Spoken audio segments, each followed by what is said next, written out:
into Europe under the UN auspices. This is the UN and the EU taking over Europe.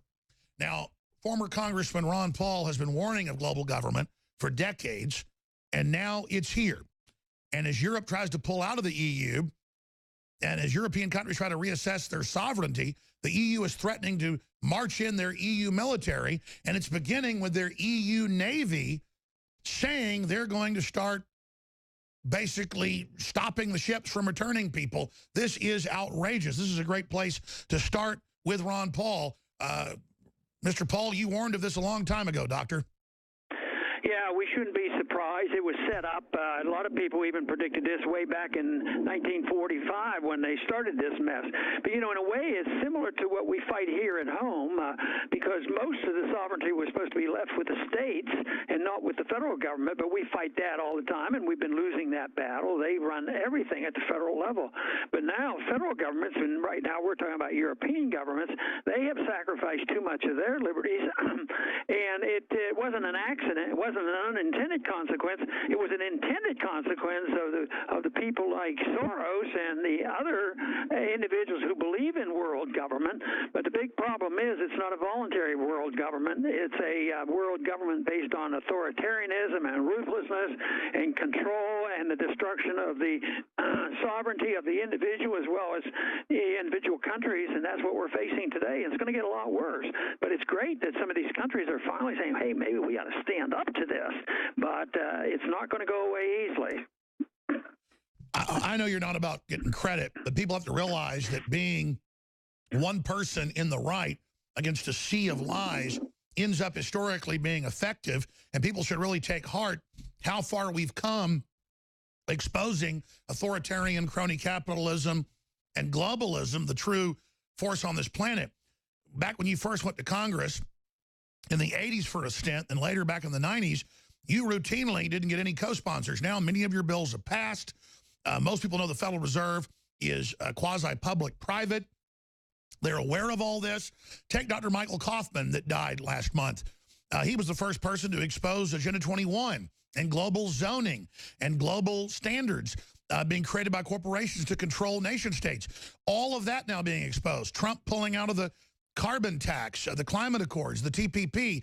Can you speak as a true visionary trailblazer about where you see the state of the world now and the positives? Well, I think we're coming to a climactic end, and it's going to be very dangerous.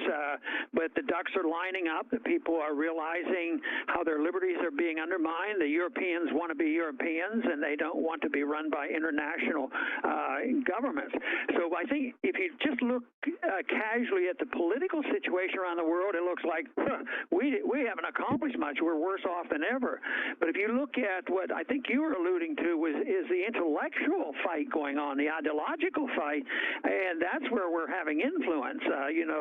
Many people know that I speak a lot on college campuses, and in spite of the reports you get from college campuses how bad cultural Marxism is, there's still a lot of people on the campus, a lot of young people who are starting to realize they're paying these bills. And there's a wake-up call for the young people, too, because they're getting out with all they have by living up to this. They're getting out with all this debt. But I think we're living at a time like it was like the Soviets were ending in the 80s, and it was coming to an end, but nobody believed the Soviet system could collapse overnight and have an amazing change. And yet I think we're at the end of this interventionism, this world empire making, Keynesian economics, central banking, and the more difficult it gets for those who are in charge, the more ruthless they get.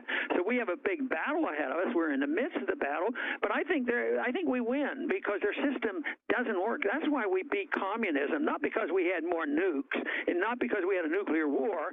It was a totally failed system, and I think those who are defending what we have today are defending a system that they can't salvage. That's why there's a stalemate in Congress. They haven't given up on it. They think they can tinker around with government medicine, not realizing that the end is here, and the sooner we recognize that, the better. But I think that's where we're winning, but we have a ways to go.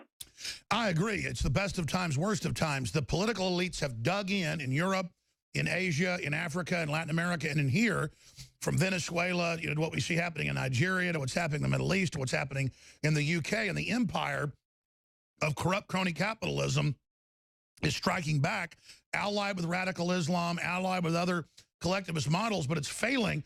So when we hear we have the most unproductive Congress in 164 years, it was good to be unproductive blocking Obama.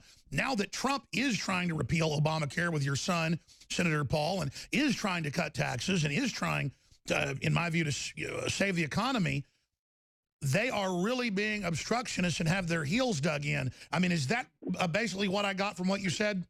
Yeah, that's it. But I think where we're weakest and where we don't do the best job is we know what's wrong, we know what has to go, and there's a good group speaking out against it. But what is not readily apparent is what do you substitute for it? And that's why we have to emphasize the principles of liberty and making this an individual thing. And liberty comes to individuals. And what are the principles of private property and sound money? So to substitute, most people in this country know that Obamacare failed. It has failed, and no matter whether they leave it there or not, it's always going to fail. But we don't have enough people in the country willing to, they don't understand and realize if they want good medical care, they have to, admit the truth. Government medical care, like Obamacare, just doesn't work. So our biggest job is to make it very clear what we believe in and what we need, and also that you can't tinker with what we have.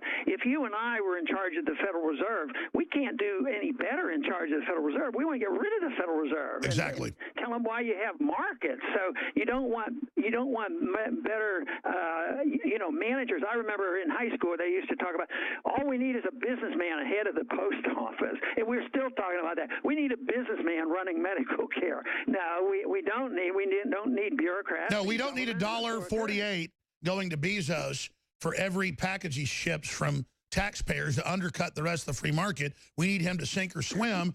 And behind all these big giant monopolies, we always find government backing it up. It's totally disgusting. Like Carlos Slim, a foreigner, making $10 billion in profit in the 8 years of Obama on the stinking Obama phone. Dr. Paul, let me ask you this question then. I agree intellectually there is a firestorm of awakening as collectivism, again, proves it's a nightmare scenario, and as people that bought into it find out it's a fraud. But what about the new talking point that I've seen from Congressman Quigley, I've seen from Congresswoman Maxine Waters, I've seen it from all of them. I even heard Howard Stern. Randomly, I was tuning through the dial yesterday, and he said, you don't talk to Russians, and no one's allowed to talk to them. The new talking point is, quote, Bob Baer said it on CNN, they're all saying it, if you talk to a Russian, period, you're a spy and should be arrested.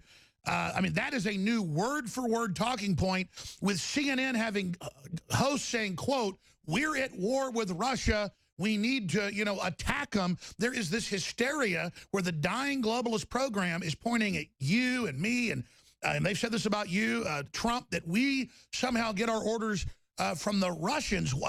This is so dangerous. Where is this going? It's globalism that's the outside force, isn't it? Yes, and these are the same people who condemn us for even saying that we ought to at least trade with and talk with a country like Russia. These are the same people who love the Soviets. This group of people you mentioned, they champion the Soviets. And, we were close allies in many things. And even in that system, I don't think that Kennedy did the wrong thing when we had the confrontation over Cuba, that they at least talked, so we didn't exchange nuclear weapons. There are times when you do talk to even some of these bad people, but we're not dealing with the Soviets. They're accusing us of talking to Russians as if they are worse than the Soviets, and they're just very fearful. They're losing and they're thrashing out, and they have to. They can't defend their positions because they're totally failing. So they have to destroy our viewpoints and showing that we don't care. We don't care about poor people. We don't care about sick people, and that's all they have. But if we can present our case in a very positive fashion, what should be substituted for what we have, because we already have the vacuum. That is the problem. There's a vacuum out there in Washington, and it's just a struggle for power, and that's why some of the Republican leadership are pretty weak. I mean, they don't offer much difference. because, you've seen the Republicans over these many decades. Just think back when we had prescription drug program, we had a complete Republican. Sure, the Republican leadership helped write Obamacare, and of course, as a medical doctor, you've exposed that with precision. In the last few minutes we have, sir, looking big picture then, you've traveled the world. We see the libertarian awakening in Eastern Europe that, again, you helped start, not trying to blow smoke at you. We've been over there. Our reporters have been there. You're a rock star over in Europe.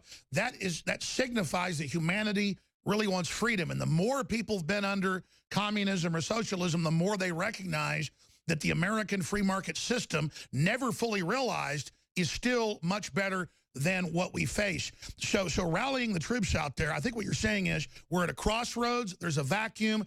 Every person has to be more involved than ever, waking people up, being engaged, supporting independent media like Ron Paul Liberty Report and what you're doing, and understanding we're turning the tide, but we're in a very, very dangerous climate because the authoritarians are cornered and are flailing. Yeah, and I think that if people are offered, and I know this for young people, if they're offered freedom and responsibility and prosperity and peace, they're going to accept it. But I saw a write-up the other day of a poll made that I was fascinated with because I believe it to be true, that one of the many reasons why Hillary lost was the fact that she was construed as a militant, an authoritarian who was a promoter of war, and that Trump came across much better because he says, why do we have to provoke Russia? And I don't like it when he sort of drifts away from that position, but he was the one that represented those of us who would... Well, sure, they're bullying him back into that. That's why they're saying the new talking point is we're not allowed to even talk to Russia beyond even the worst Cold War. Then let me ask you this. Pulling back, where do you expect this authoritarianism to go? Because it's only intensifying. Yeah, well, that's hard to tell, but I think we're more likely to see a lot of violence before we see the acknowledgement that our side is winning, and they will start backing off. So I think the whole thing has to come down. So they never fixed communism. It had to collapse. So I think our system has to collapse, and that's why people should be prepared. And there's all ways of being prepared, for your own safety and your own... I agree. We've only got a minute left. Two quick questions. Do you think the EU will go down before the United States, being more socialist, A? And B, it seems like he's not perfect, but he's embattled right now and is carrying the flag, and to some extent for Americana. It seems like you've warmed a little bit more to Trump. I think that the Europeans will go down, whether they dissolve. I think that what they'll do is reestablish their countries again. I always argued when they were starting the EU was I don't see how it could work because I thought, well, it's not. At least we were supposed to at one time have one language. But over there, I never thought the Italians would get along with the Spanish and this sort of thing. And instead of recognize their individuality, sure, they were going to push. They don't have a shared ethos. So what about Trump? I always predict.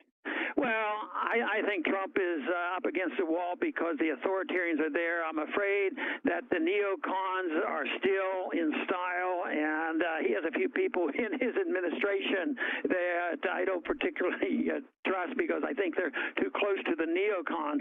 But it's going to be up to him to make the decision, and even though that he might have to give in to them a little bit, he has to stand firm, but they're all around him. They're every place, and you can't cave into the New York Times and the Washington Post. Exactly. Ron Paul, thank you. That's what he is up and down. Powerful. Good to be with you.